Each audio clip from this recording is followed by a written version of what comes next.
اللهم صل على سيدنا محمد النبي الأمي وعلى آله وصحبه وسلم. بسم الله الرحمن الرحيم.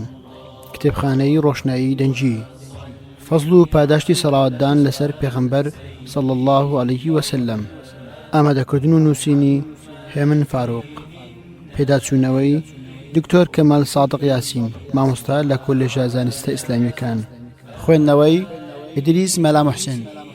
کارە دەنجەکان هاوکار محەممەد حەسەن.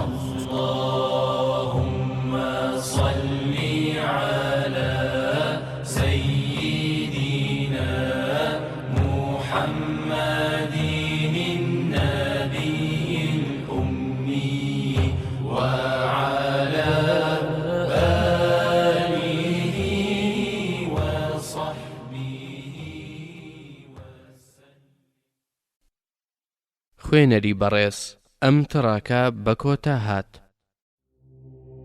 الحمد لله رب العالمين والصلاة والسلام على نبيه الأمين محمد وعلى آله وصحبه أجمعين وبعد. لسر داوای بەڕێز مامۆستا هێمن فاروق دەستم کرد بە خوێندنەوەی ناملکەی فەزڵ و پاداشتی سەڵاوەتدان لەسەر پێغەمبەر صلی الله عليه وسلم و بە وردی سەرنجی ئەم حکمە شەرعیانەماندا کە ڕوون کراوەتەوە دەربارەی خێر و پاداشتی سەڵاوەتدان لەسەر پێغەمبەری خوا صلی الله عليه وسلم. ناملکەکە هەرچەندە کورتە بەڵام زۆر جوان و پوختە. تێیدا باسی یەکێک لە مافەکانی پێغەمبەری خوا صلی الله عليه وسلم کراوە، ئەویش سەڵاوەتدانە کە بە ئاەتێکی قورئان فەرز کراوە. جگە لە دەیان فەرموودە باسی مانای سەڵاوەتدان و پاداشتی و چۆنیەتی سەڵاوەتدان و ئەو کاتانەی کە سەڵاوەتدانی تێدا تایبەتە زۆر بە جوانی و بە بەڵگەوە ڕوون کراوەتەوە. نووسەر بۆ ئەم نووسینە پشتی بەست و بە فرموودەی سەحیح و لەگەڵ لێکدانەوەی ماناکەی لەلایەن گەورە زانایانی شەریعەتەوە. بۆیە دەستخۆشی لە برای نووسەر دەکەم و خوا پاداشتی خێری تەواوی بۆ بنووسێت لەسەر ئەم ماندووبوون و تێکۆشان و دڵسۆزی بەرامبەر بە پێغەمبەری پێشەوە صلی الله عليه وسلم کە ئەنجامی داوە. هەرتەمەند درێژ و چاڵاکتر و بەجۆشتر بێت بۆ خزمەتکردنی ئاینی پیرۆزی ئیسلام بە زمانی کوردی شیرینمان. دکتۆر کەمال سادق یاسین، مامۆستا لە کۆلێژی زانستە ئیسلامیەکان لە هەولێر. خوێنەری بەڕێز ئەم تڕاکە بەکۆتا هات. پێشەچی بسم الله الرحمن الرحيم. الحمد لله والصلوات والسلام على محمد وعلى آله وصحبه وسلم. أما بعد، وەکو ڕەحمەتێک و خۆشەویستێک خوای گەورە بە بەندەکانی پاداشتی گەورەی داناوە لە بەرامبەر ئەنجامدانی چەند عیبادەتێکی ئاسان کە هیچ هێز و ماندووبوونێکی ناوێت تەنها لێو جوڵاندن نەبێ. لەم عیبادەتانەش زیکرکردنە کە خوای گەورە فەرمانمان پێدەکات بە زۆر ئەنجامدانی کە دەفەرمێ واذكروا الله كثيرا لعلكم تفلحون، واتە زیکری خوا زۆر بکەن بەڵکو سەرفراز ببن و لە سزای خوا ڕزگار ببن. مرۆڤ چۆن لاشەکەی پێویستی بە خۆراکەیە تاسیز نەبێ و نەبووکێتەوە، بە هەمان شێوەش ڕۆحەکەی پێویستی بە خۆراکەیە تا بەردەوام زیندوو بێ و ئاگای لە فەرمانەکانی خوا و مردن و گۆڕ و مەیدانی مەحشەر و بەهشت و دۆزەق بێ. لەم خۆراکانەش زیکرکردنە، لە نێو ئەم زیکرانەش سەڵاوەتدانە لەسەر پێغەمبەری دڵسۆز و خۆشەویست صلی الله عليه وسلم. بەرەکەتی سەڵاواتیش هێندە زۆرە کە دەبێتە مای کۆکردنەوەی خێری زۆر و گوناه ڕەشبوونەوە و پلەبەرزبوونەوە و هەروەها خوای گەورەش سەڵاوات لەسەر کەسەکە دەداتەوە. زیاد لەمانەش نیشانەیەکی دیاری خۆشەویستی پێغەمبەر صلی الله عليه وسلم. نووسەر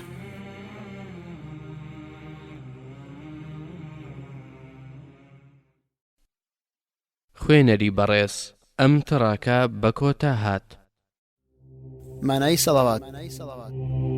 اللهم صل على سيدنا محمد النبي الأمي وعلى. لە زمانی عەرەبیدا وشەی سەڵاوات کۆیە، تاکەکەی سەڵاتە. بە زۆر ماناش هاتووە وەکو دوعا، ڕەحمەت ناردن، داوای لێخۆش بوون، ستایشکردن. بەڵام مانا بڵاوەکەی نوێژە کە لەم باسەدا مەبەستمان نییە. سەڵاوات لێدان فەرمانی خوای گەورەیە.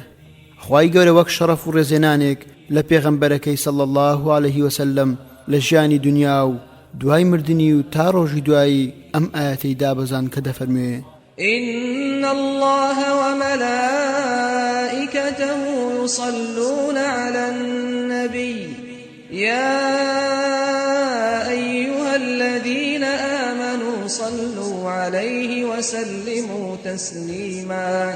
واتە بەڕاستی خوای گەورە و فریشتەکانی سەڵاوات لەسەر پێغەمبەر دەدەن.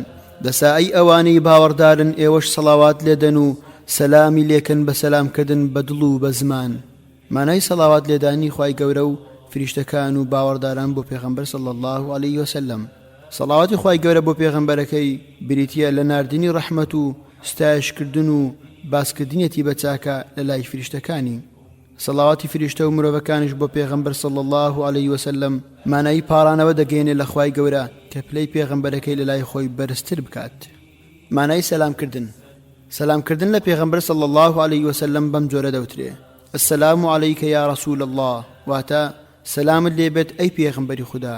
بەڵام ماناکەی ئەی پێغەمبەری خوا، ئاشتی و ئارامی و ستایشی خوا لەسەر بێت، لەناو گۆڕەکەت پارێزراو بیت، لە ڕۆژی دواییدا تووشی هیچ غەم و دڵتەنجی و ناخۆشێک نەبیت، شریعەتەکەت لە هەموو فێڵ و پیلانێک سەلامت بێت، ئاڵا کەشت هەردەم شەکاوە و شکۆدار بێت. لە یادمان نەچێت خوای گەورە لە ئاەتەکەی ڕابردوودا بە فەرمانمان پێدەکات سەڵاوات لێدەین و سەلام لە پێغەمبەر صلی الله عليه وسلم بکەین، و دواتر تەئکید لە سەلامکردنەکەی کردوتەوە دووبارە فەرمیوێتی تەسلیما.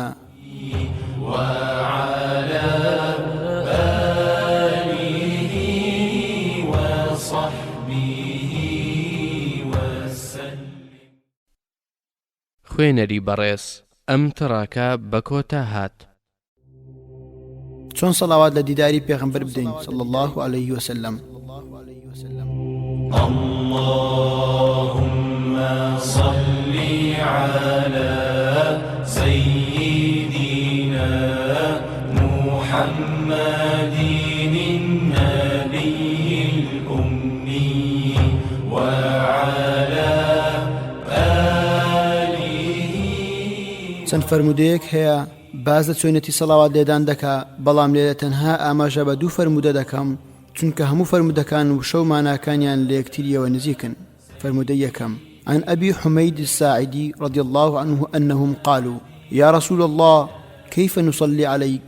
فقال رسول الله صلى الله عليه وسلم: قولوا اللهم صل على محمد وأزواجه وذريته كما صليت على آل إبراهيم، وبارك على محمد وأزواجه وذريته كما باركت على آل إبراهيم إنك حميد مجيد. أم فرمودي صحيحة إمام بخاري ومسلم رواية كردوا. فرمودي دوام: عن عبد الله بن عيسى قال: لقيني كعب بن عجرة فقال: سألنا رسول الله صلى الله عليه وسلم فقلنا: يا رسول الله كيف الصلاة عليكم أهل البيت؟ فإن الله قد علمنا كيف نسلم عليكم. قال: قولوا اللهم صل على محمد وعلى آل محمد كما صليت على إبراهيم وعلى آل إبراهيم إنك حميد مجيد. اللهم بارك على محمد وعلى آل محمد كما باركت على إبراهيم وعلى آل إبراهيم إنك حميد مجيد. باش ئەوەی خوای گەورە فەرمانی بە سەڵاوات لێدان کرد، یاوەرەکان هاتنە لای پێغەمبەر صلی الله عليه وسلم، وتیان: ئەی پێغەمبەری خوا، وازانیمان چۆن سەلامت لێ بکەین، ئەی چۆن سەڵاوات لەسەر لێ بدەین. ئەویش فەرمووی بڵێن: ئەی خوایە، درود و ڕەحمەت بڕێژە بەسەر محەممەد صلی الله عليه وسلم و خانەوادەکەی و کەس و کاری محەممەد صلی الله عليه وسلم، وچەونەوە و هاوسەرەکانی کە دایکی مسلمانانن، هەروەک درودت ڕژاندۆتە سەر ئیبراهیم و کەس و کاری ئیبراهیم. بەڕاستی تۆ سوپاس کرا و خاوەن شکۆ و بەرزیت. خوایە بەرەکەت بڕژێنە سەر محەممەد و کەس و کاری محەممەد، وچەونەوە و هاوسەرەکانی کە دایکی مسلمانانن، هەروەک بەرەکەتت ڕژاندۆتە سەر ئیبراهیم و کەس و کاری ئیبراهیم عەلەیه السەڵات وەسەلام. بەڕاستی تۆ سوپاس کرا و خاوەن شکۆ و بەرزیت.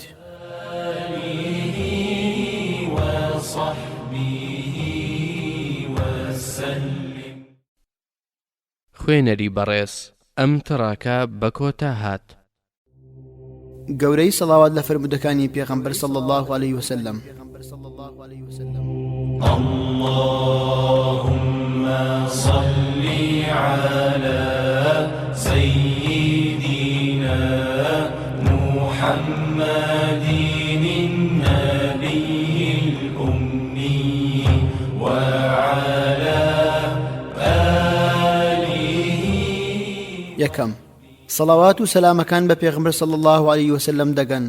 پێغەمبەر صلی الله عليه وسلم دەفەرموێ خوای گەورە چەند فریشتەیەکی گەڕۆکی هەیە لە زەویدا سەلامی ئومەتەکەم پێدەگەێنن کە لێم دەکەن و هەروەها دەفەرموێ صلی الله عليه وسلم گۆڕەکەم مەکەنە شوێنی کۆبوونەوە وەک کۆبوونەوەی ڕۆژانی جەژن لە هەر کوێ بوون سەڵاواتم لەسەر لێ بدەن چونکە سەڵاواتەکانتان پێم دەگات.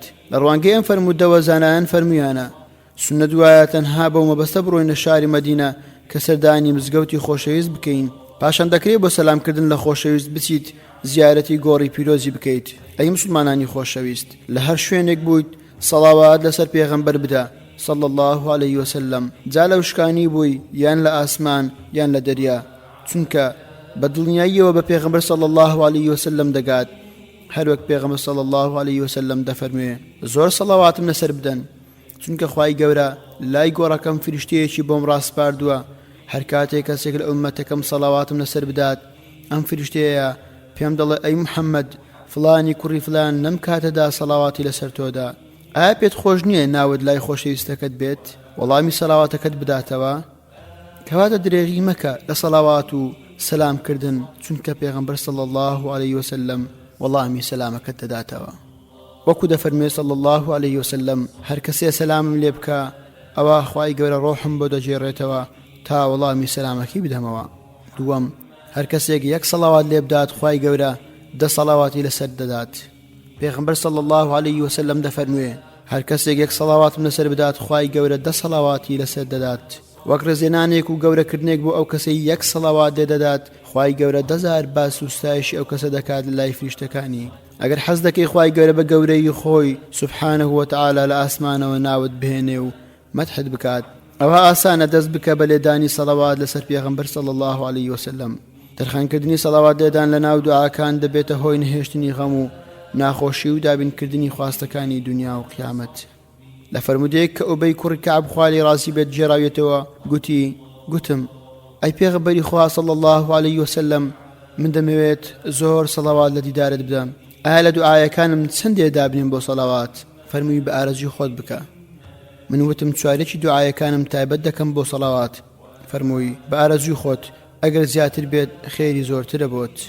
گوتم دەنیوەی دوعاکانم تەرخان دەکەم بۆ سەڵاوات فەرمووی بەویستی خۆت بەڵام چەندی زیاتر بکەی خێری زۆرترە بۆت. گوتم 2 سێیەکی فەرمووی بە ئارەزوی خۆتە ئەگەر چەندی زیاتر بکەی خێری زۆرتر بۆت. گوتم کەواتە هەموو دوعاەکانم تەرخان دەکەم بۆ سەڵاوات دان لەسەر تۆ فەرمووی کەوا بێ هەموو مرازێکی دنیا و قیامەتت دێتە دی و خەم و خەفەتت نامێنێت و خوداش لە گوناهەکانت خۆش دەبێت. چوارەم نزیکترین کەس لە پێغەمبەر صلی الله عليه وسلم ئەو کەسانن کە لە دنیادا زۆر سەڵاواتیان لە پێغەمبەر صلی الله عليه وسلم داوە. پێغەمبەر صلی الله عليه وسلم دەفەرموێ لە پێشترین کەس لە منەوە لە ڕۆژی قیامەتدا کە لێم نزیک بێ و شایەنی شەفاعەتم بێ ئەوانن کە زۆر سەڵاواتم لەسەر لێ دەدەن. پێنجەم دەبێتە هۆی کۆکردنەوەی 10 چاکە و ڕەشبوونەوەی 10 گوناه و بەرزبوونەوەی 10 پلە. پێغەمبەر صلی الله عليه وسلم دەفەرموێ هەر کەسێک لە ئومەتەکەم لە دڵیەوە بە دڵسۆزی یەک سەڵاواتم لەسەر بدات ئەوە خودای گەورە بەهۆیەوە 10 سەڵاواتی لەسەر دەدات 10 پلەش بەرزی دەکاتەوە 10 چاکەی بۆ دەنووسێت 10 گوناهیشی لێ ڕەش دەکاتەوە. ئەبوو تەڵحی ئەنساری خودای لێ ڕازی بێت گوتی ڕۆژێک پێغەمبەر صلی الله عليه وسلم دلی خۆش بوو مژدە لە ڕوخساییەوە دەبینرا. گوتیان ئەی پێغەمبەری خوا صلی الله عليه وسلم ئەمڕۆ دڵت خۆشە و مژدەش لە ڕوخساتەوە دەبینرێ. گوتی بەڵێ وایە. نێدراوێک لە لای پەروەردگارمەوە هات بۆ لام گوتی هەرێکێ لە ئومەتەکەت سەڵاوات لەسەر بدات ئەوە خودای گەورە بەهۆیەوە 10 چاکەی بۆ دەنووسێت 10 گوناهی بۆ ڕۆژ دەکاتەوە و 10 پایش بەرزی دەکاتەوە و بە هەمان شێوەش وەڵامی دەداتەوە. دڵخۆشەکەی پێغەمبەر صلی الله عليه وسلم لە بەرخۆی نەبووە بەڵکو بۆ ئێمە بووە کە لە بەرامبەر کاتێکی کەم و عیبادەتێکی ئاسان خودای گەورە پاداشتێکی زۆری بۆ ئومەتەکەی داناوە. دەبا ئێمەش ئەم پێغەمبەرە دڵسۆزە لەبیر نەکەین هەوڵ بدەین برە و بە سونەتەکانی بدەین.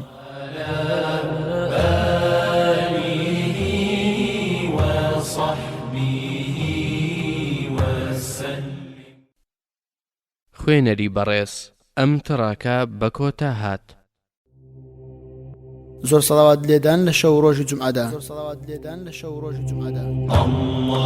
اللهم صل على سيدنا محمد النبي الأمي وعلى ڕۆژی جومعە تایبەتمەندی و ڕێزی خۆی هەیە لە نێو ڕۆژەکانی تردا بە سەرداری ڕۆژەکاندا دەندرێ کەواتە جێی خۆیەتی لەم ڕۆژەدا زۆر باسی سەرداری مرۆڤایەتی بکرێ بەوەی زۆر سەڵاواتی لەسەر لێ بدرێ. پێغەمبەر صلی الله علیه وسلم دەفەرموێ بەڕاستی لە گەورەترین و پرێوسترین ڕۆژەکانتان ڕۆژی جومعەیە، جا زۆر لەو ڕۆژەدا سەڵاواتم لەسەر لێ بدەن چونکە سەڵاواتەکانتان پێم نیشان دەدرێ. وتیان ئەی پێغەمبەری خوا صلی الله علیه وسلم چۆن سەڵاواتەکان من بە تۆ نیشان دەدرێ لە کاتێکدا تۆ لە گۆڕدا بوویتە خۆڵ؟ پێغەمبەر صلی الله علیه وسلم فەرمووی خوای گەورە حەڕامی کردووە لەسەر زەوی لاشەی پێغەمبەران بخوات. لە فەرموودەیەکی تردا دەفەرموێت صلی الله علیه وسلم لە ڕۆژ و شەوی جومعەدا زۆر سەڵاواتم لەسەر بدەن، جا هەر کەسێک یەک سەڵاواتم لەسەر بدات خوای گەورە 10 جار سەڵاواتی لەسەر دەدات.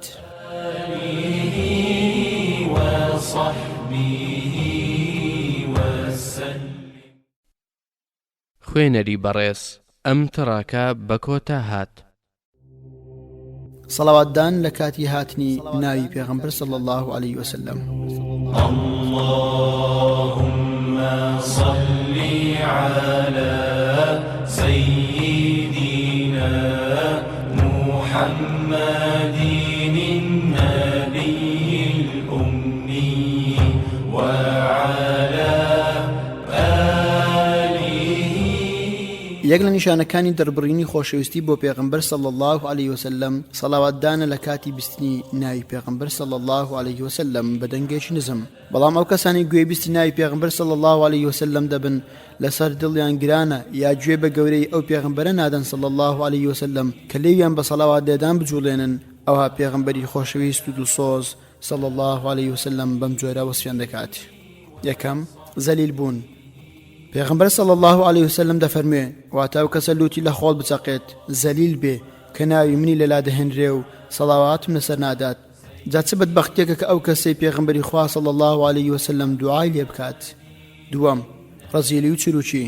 پێغەمبەر صلی الله علیه وسلم دەفەرموێ ئەبوو زەر ڕەخوای لێ ڕازی بێت گوتی ڕۆژێک هاتمە دەرەوە و چوومە لای پێغەمبەری خوا صلی الله علیه وسلم فەرمووی ئایا پێتان بڵێم ڕەزیلترین کەس کێیە؟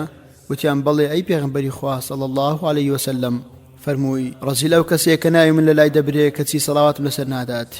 چۆن بە چروکترین کەسە ژمار ناکرێت لە کاتێکدا ئامادەیە هەزارەها وشە بۆ دنیا بڵێ بەڵام ڕەزیلی بە چەند وشەیەکی کەم دەکات بەرامبەر بە پێغەمبەرەکەی صلی الله علیه وسلم. شایانی باسە ئەم ڕەزیلێ ئەو کەسانەش دەگرێتەوە کە لە پاڵ نووسینی ناوی پێغەمبەر صلی الله علیه وسلم ساد یان دوود یان دال خا دەنووسن، بەڵکو جێی خۆیەتی لە جاتی ساد یان دالخا ڕەزیلی بەو شە نەکرێ و بنووسێ صلی الله علیه و آله وسلم. سێیەم لادان لە ڕێگای بەهەشت. پێغەمبەر صلی الله علیه وسلم دەفەرموێ ئەو کەسەی ناوی منی لا هێنرا کەچی بەبەن قەست سەڵاواتم لەسەر نادات ئەوە ڕێگای بەهەشتی هەڵا کردووە، بەمانای وازی لە ڕێگای بەهەشت هێناوە و لێی لاداوە. لە فەرمودێکی تردا دەفەرمێت هەر کەسێک ناوی منی لەلا بهێنرێت کەچی لەبیر بکات سەڵاواتم لەسەر بدات ئەوە ڕێگای بەهەشتی هەڵا کردووە. ئەو کەسانی وازن لە سەڵاوات لێدان هێناوە وەک ئەوە وایە وازن لە ڕێگای بەهەشت هێناوە و لایەن داوە لێی.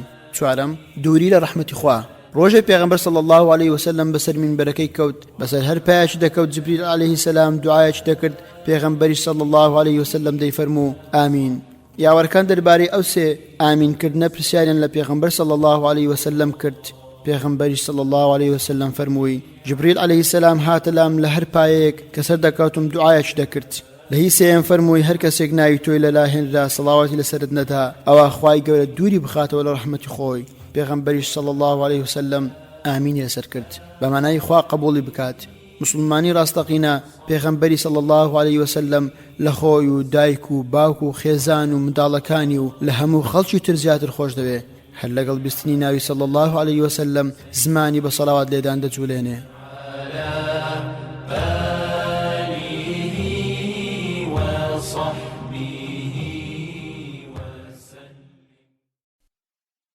خوێنەری بەڕێز ئەم تڕاکە بە کۆتا هات.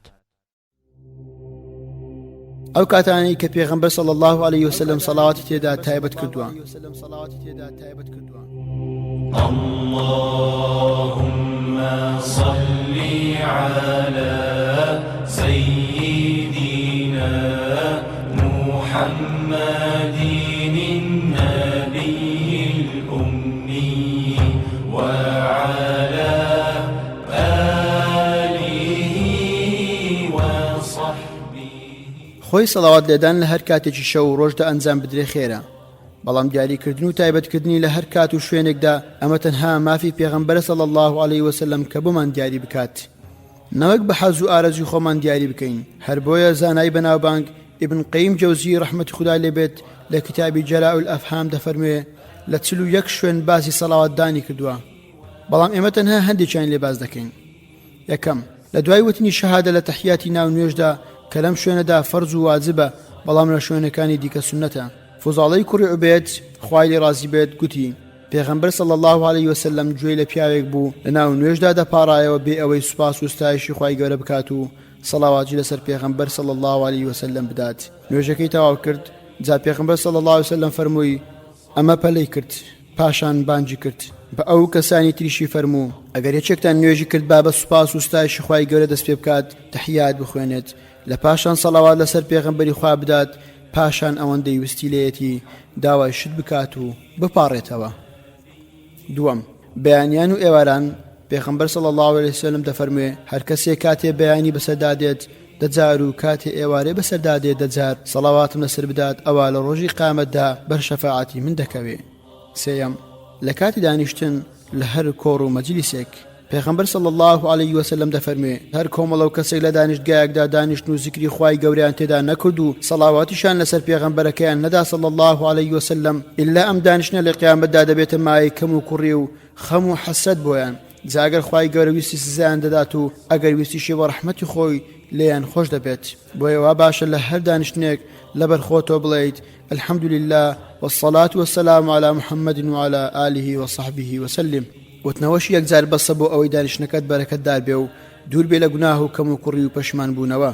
چوارەم، لە پاش تەواوبوونی بانگدا پێغەمبەر صلی الله عليه وسلم دەفەرموێ کە گوێتان لە بانگ دەربوو ئێوەش وەکو ئەو وشەکان دووبارە بکەنەوە، پاشان سەڵاواتم لەسەر بدەن، وا سونەتە سەڵاواتەکە بە دەنگێکی نزم و لەبەر خۆتەوە بیڵیتەوە. پێنجەم، لە کاتی چوونە ژوورەوە و هاتنە دەرەوە لە مزگەوتەوە بسم الله والصلاة والسلام على رسول الله. شەشەم، لە سەرەتا و کۆتایی دوعاکردن پێغەمبەر صلی الله عليه وسلم دەفەرموێ هەموو دوعایەک ڕاگیراوە تا سەڵاواتم لەسەر دەدرێ، سەڵاواتەکەش لە سەرەتا و کۆتایی دوعاکە دەوترێت وەکو لە فەرمودەی تر هاتووە. هەفتەم، سەڵاوات لێدان لە ناو نوێژی مردوو لە پاش تەکبیرەی دووەم.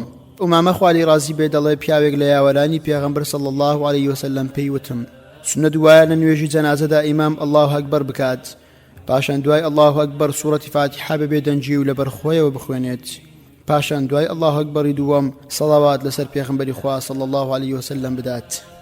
هەشتم، سەڵاوات لێدان لە کۆتایی دوعای قونوتدا. عەبدوڵڵا دەڵێ معاز خوای ڕازی بێ لە دوعای قونوتدا سەڵاواتی لەسەر پێغەمبەر دەدا صلی الله عليه وسلم. نوێیەم، لە سەفا و مەڕوا لە نافعەوە هاتووە دەڵێ عەبدوڵڵای کوڕی عومەر خودا لێیان ڕازی بێ لەسەر چێوی سەفا 3 جار الله ئەکبەری دەکرد، دەی فەرموو لا إله إلا الله وحده لا شريك له له الملك وله الحمد وهو على كل شيء قدير. اینجا سەڵاواتی لەسەر پێغەمبەر دەدا، دواتر دوعای دەکرد و درێژەی بەڕاوەستان و دوعاکردنەکەی دەدا، پاشان بە هەمان شێوە لەسەر چێوی مەڕوەش وای دەکرد. دەیەم، سەڵاواتدانی وتاربێژ خەتیب. سەڵاواتدانی وتاربێژ لە وتارەکەی زانایان سەڵاواتدانیان لە کاتی وتاردا پەسند کردووە بەوەی هەندێکیان ڕەحمەت خۆیان لێبێت بە ڕوکنی خوتبەیان داناوە و بێ سەڵاواتیش خوتبەکەیان بە نادروست داناوە، هەندێکی دیکەش ڕەحمەتی خۆیان لێبێ سەڵاواتدانیان لەم شوێنەدا بە سونەت داناوە. ڕۆنتور و سەحیحترین بەڵگەش بۆ ئەم خاڵە ئەم فەرمودەیە کە لە ئیمامی عەلیەوە خودای لێ ڕازی بێت ڕیوایەت کراوە. ئیمامی عەلی خودای لێ ڕازی بێت بەسەر دوانگە کەوت و سوپاس و ستایشی خودای گەورەی کرد و سەڵاواتی لەسەر پێغەمبەر صلی الله علیه وسلم داوە و فەرموویەتی چاکترین ئەم ئومەتە لە پاش پێغەمبەرەکەیان ئەبوو بەکرە و دومیشان عومەر خودای لێیان ڕازی بێت. فەرمووی خودای گەورە بەویستی خۆی ئەوەی بیەوێ خێری پێدەبەخشێ. ابن قیم رحمة خوای لێبێت دەفەرمێ سەڵاواتدان لە پێغەمبەر صلی الله عليه وسلم لە خوتبەدا لە لای هاوڵان خودایان لێ ڕازی بێت کارێکی ڕوون و زانرا بووە. پەراوێز ئەمە بەڵگەیەکی ڕوونە کە ئیمامی عەلی خودای لێ ڕازی بێت ئەم دوو خەلیفەی خۆشویستووە و جیاوازی پێ نەکردوونە. بەڵگەی کوشندەشە لەسەر ئەو کەسانی ژەهراوین و دژی ئیسلامن بەوەی بە هەوەسی خۆیان قسە بە دەمی ئیمامی عەلیەوە دەکەن. بێگومان خۆشەویستی نێوان هاوڵان جێگیرە، بە تایبەتیش لە نێوان خەلیفە ڕاشیدینەکان. خوێنەری بەڕێز ئەم تڕاکە بە کۆتا هات. سوود و بەرومەکانی سەڵاواتدان. اللهم صل على سيدنا محمد النبي الأمي وعلى آله وصحبه. یەکەم جێبەجێکردنی فەرمانی خوای گەورە. دووەم بەدەستهێنانی سەڵاواتدانی خوای گەورە. سێیەم دەستکەوتنی خەیر و پاداشتێکی بێژمار. چوارەم بەرکەوتنی شەفاعەتی پێغەمبەر صلی الله عليه وسلم. پێنجەم نزیک بوونەوە لە مەجلیسی پێغەمبەر صلی الله عليه وسلم. شەشەم خودای گەورە لە لای فریشتەکان باسی دەکات. هەفتەم ناوهێنانی لە لای پێغەمبەر صلی الله عليه وسلم. هەشتەم وەڵامدانەوەی پێغەمبەر صلی الله عليه وسلم. نۆیەم نووسینی دەچاکە لە بەرامبەر یەک سەڵاوات. دەیەم ڕەشبوونەوەی دەگونە لە بەرامبەر یەک سەڵاوات. یازدە بەرزبوونەوەی دەپلە لە بەرامبەر یەک سەڵاوات. دوازدە نەمانی غەم و پەژارە. سێزدە دڵخۆشبوون و هەستکردن بە ئارامی و ئاسوودەیی. چواردە بەرەکەتداربوونی نووسین و وتار و مەجلیس. پازدە ون نەکردنی ڕێگای بەهەشت. شازدە بەدەستهێنانی ڕەحمەتی خوا. هەفدە دووربوون لە سیفەتی ڕەزیلی. هەژدە جێبەجێبوونی ئاوات و مرازەکان. لە کۆتاییدا باو کاتە زێڕینانەی کە تەمەنمان پێک دەهێنن پڕ بکەین بە سەڵاواتدان لەسەر پێغەمبەری خۆشەویست صلی الله عليه وسلم، چونکە لە ناو مرۆڤایەتیدا تەنها ئەو شایانی ئەوەیە کە کاتە بە نرخ و زێڕینەکانی تەمەنمانی بۆ دەرخان بکەین. وصلى الله على محمد وعلى آله وصحبه وسلم. اللهم صل على سيدنا محمد النبي الأمي وعلى آله وصحبه وسلم. خوێنەری بەڕێز ئەم کتێبە بە کۆتا هات.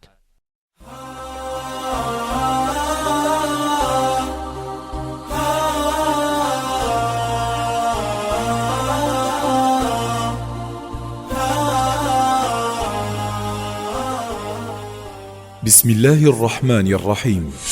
کتێبخانەی دەنجی ڕۆشنایی، بەرنامەی کاری تۆمارکردنی کتێب لە کتێبخانەی دەنجی ڕۆشنایی لە داهاتوودا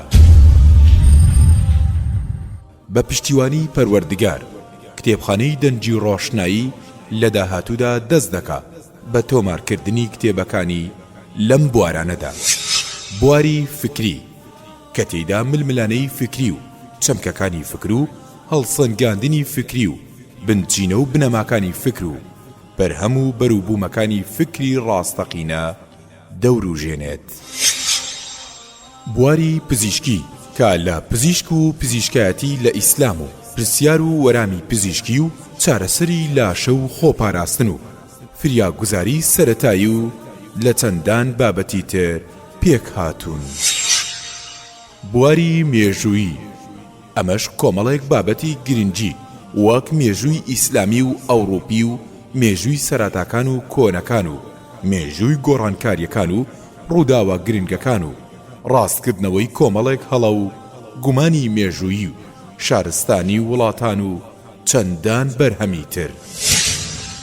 بواری ژیاننامە، ژیاننامەی کەڵا پیاوانی مێژوو، ئەوانەی کە ڕێڕەوی مێژویان کۆڕی و ئەوانە وەرچەرخانی گرنگ لە ژیانیان ڕووی داوە و ئەوانشی کە بوونەتە هۆی زیندووکردنەوە و نوێکردنەوەی ئوممە و چەندان پاڵەوانی تری کۆن و نوێ. بواری زانستی کە ئەویش پێک دێ لە کۆمەڵێک بوار و تێژینەوەی ڕاست و دروست و باوەڕ پێکراو لە سەرجەم بوارە زانستیەکان وەک کیمیایی و فیزیایی و زیندەوەرزانی و چەندان بابەتی تر. بواری شارستانی کە باس لە شارستانی کۆن و نوێ دەکات و بەرهەم و بەروبووم و داهێنانەکانی شارستانیەتی ئیسلامی و گرنگی و گواستنەوەیان دەکەین لە گشت بوارەکاندا. بواری دەرونی کە بەدواداچوون بۆ نەخۆشیە دەرونیەکان و پێناساندنی بەشەکانی دەروونزانی و هاوتا لەگەڵ قورئان و فەرموودە و بەیەکەوە گرێدانیان و دیاریکردنی چارەسەریشیان. بواری ڕۆمان و بەسەرهات و چیرۆ کە ئەمەش هەڵیان دەبژێرین کە لە ڕاستترین و باشترین ڕوودا و سەرچاوەیان گرتبێ دوور لە هەموو خەیاڵ و ئەفسانە و بابەتە ناڕاستیەکان. بواری زانیاری سەردەم لێکۆڵینەوە لە بابەتە سەردەمیەکان و باسی پێشکەوتن و تەکنەلۆژیا و ئامێرەکان و گۆڕانکاریە زانستیەکان و کۆمەڵێک بابەتی دانسقەی تر. بواری پەروەردەیی کە ئەمەش سەرجەم ئادابە کۆمەڵاتیەکان و پەروەردەکردنی کۆمەڵگە و پەروەردەکردنی منداڵان و پەروەردەکردنی گەنجان و پەروەردەکردنی ئافرەتان و ئامۆژگاری و بیرخستنەوە و ڕێنیشاندان و دەستگیری و ڕاستکردنەوە لە هەڵە و هاندان لەسەر چاکە و جوان مامەڵەکردن لەگەڵ دایک و باوک و دراوسێ و دەوروبەر و هەموو خەڵکی و چەندان بابەتی تر. بواری ئیمانی و بیر و باوەڕی وەکو بابەتەکانی یەکخواپەرستی و ئیعجازی زانستی و وەرامی گومانەکان و باسێکی کورتی هەموو ئاینە ئاسمانیەکان و پێناسەی سەرجەم تاقمەکان و بابەتەکانی شادکردنی ڕۆح و لە خزمەت قورئان و فەرموودە و نیشاندانی ڕێڕاست و دۆزینەوەی کۆمەڵێک حیکمەت. بواری هەمەجۆر کە ئەمەش لە کۆمەڵێک بابەتی دیبەیت و گفتوگۆ و فەلسەفە و کۆمەڵناسی و جوگرافی و ئافرەتان و ئابووری و پلە و پایەیان و ڕاستی زانستی و ڕاستکردنەوەی کۆمەڵێک هەڵە و بابەتی جیهانی ئاژەڵ و ڕووەک و ناودەریا و زەریاکان و چەندان بابەت و بواری تر لە خۆ دەگرێ. بواری ئافرەتان ئەم بوارەش تایبەتە بە ئافرەتان کاروباریان و ئەرکەکانیان لە ئیسلامدا و ئەرک و مافەکانیان لە کۆمەڵگەدا جێپەنجیان لە مێژوودا و گرنگی و ڕۆڵیان لە هەڵگرتنی پەیامی ئیسلامدا و پاراستنی مافەکانیان و دیاریکردنی ئەرکەکانیان و لادانی گومانەکان لە سەریاندا و گەڕانەوەی ڕێز و شکۆ بۆیان. تێبینی ئەم بابەت و بوارانە سەرجەمیان لە سەرچاوە ڕاستیەکان و بەو پەڕی بەرپرسیارەتیەوە لە چوارچێوێکی ڕاستی و لە باگراوەندێکی ئیسلامیدا هەڵدەبژێرین ئینشاء الله. لەگەڵ کتێبخانەی دەنجی ڕۆشنایی بەردەوام دەبن لەگەڵ تازەگەری و نوێگەری و پێشکەوتن و شارەزابوون لە سەرجەم بوارەکانی خوێندنەوە و گەیشتن بەڕاستی و بەردەوامبوون لەسەر ڕێگەی ڕاست و دنیاش بە فراوانی خۆی دەبینی و پێش و پاشی خۆت دەزانی و تای تەرازووی چاکەکانیشت قورس دەکەی و تەرازوێکی ژیریت بۆ دروست دەبێ. کتێبخانەی دەنجی و ڕۆشنایی یەکەمین کتێبخانەی دەنجی ئیسلامی بە زمانی شیرینی کوردی. کتێبخانەی دەنجی ئیسلامی بە زمانی شیرینی کوردی.